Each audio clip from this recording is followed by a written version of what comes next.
Hey everyone, this is Robert Smitty at Willow Ridge Garden Center and Landscaping, and I want to welcome you to another edition of Ask the Expert.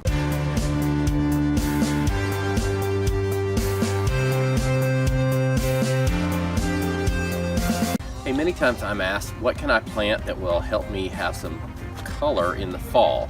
And I am standing right beside one of my favorite answers to that question. And many times, unfortunately, when I ask a question back as do you have camellia in your garden, the answer is no. And I'd like to change that. This is Camellia sasanqua hiryu. It's one of my favorites. It's really brilliant, as you can tell, very floriferous, got lots of flowers on it. A really excellent way to add color to your fall garden. Here we are in our region, which is Zone 7, and we're in November the 7th or 8th, and we still have blooming color.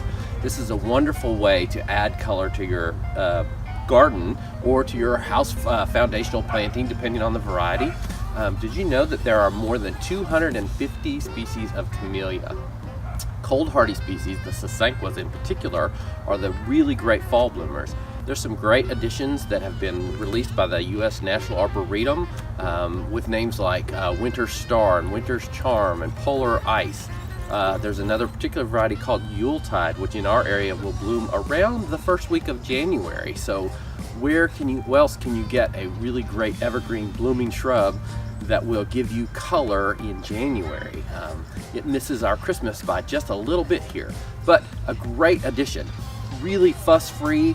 Camellias don't require a lot of attention from us. They can do sun or shade, many varieties of heights and spreads, so you can really look for these in your garden center to add something that's going to give you great fall color, evergreen foliage that's really beautiful, and enjoy your garden. I hope that you'll consider adding camellia to your garden for your fall color.